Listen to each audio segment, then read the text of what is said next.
Біздің заманымызға дейінгі 479 жылы парсы әскерлері грек жерлерін бағындыру барысында Патидея қаласына шабуылын бастайды. Жолдағы су өздігінен тартылып, парсы әскерлеріне жол ашып береді. Бірақ бұл ашылған жол қауіптің басы ғана еді. Жарты жолға жеткен кезде теңіз суы өте биік толқын ретінде қайта құрлыққа қарай бағыт ашады және барлық парсы әскерлерін шайып кетеді.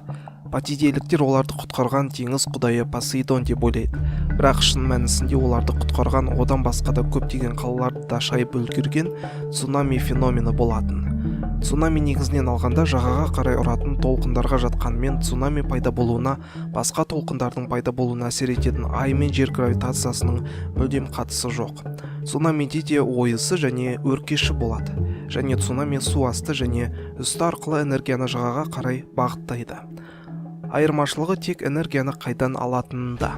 Кәдімгі толқындар энергияны желден алады. Тиісінше жел тек судың бетіне әсер ететіндіктен толқындардың биіктігі де кішірек.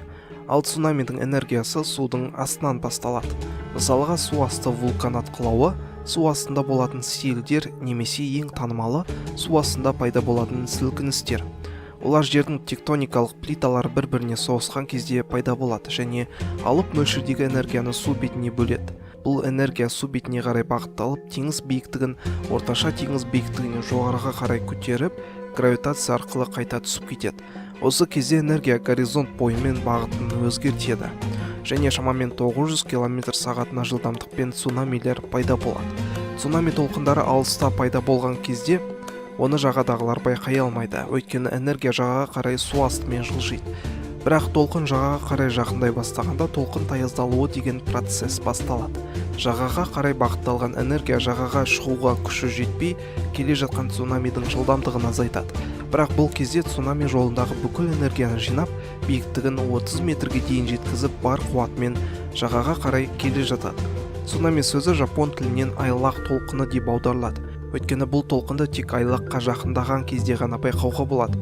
Егер цунамидің ойыс жері айлаққа бірінші жететін болса, өркеші едәуір биігірек болады және бұндай цунамиді байқау тіптен қиын. Цунами толқыны адамдарды ғана шайып алып кетпейді, тіпті үлкен биік ғимараттарды жермен жексен ете алады.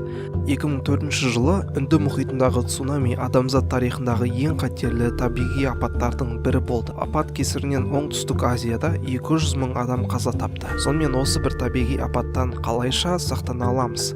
Кей жерлерде цунамиден сақтану үшін биік бөгеттерді, ұзын қабырғаларды және жасанды су каналдарын пайдаланған болатын. Бірақ олар әр кезде қорғай бермейді.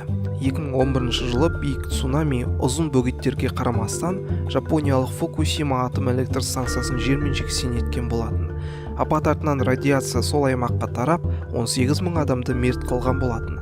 Әлемнің көптеген ғалымдары мен политиктері апаттың алдын алу мақсатында мониторинг және сейсмологиялық зерттеулер жүргізу үшін алпауыт коммуникациялық желілер құруда. Цунами сигналын тезірек байқай алу үшін. Табиғаттың күші едәуір мықты болғанда, оған қарсы тұрудың орнына оның жолына тұрмай қашқан дұрыс.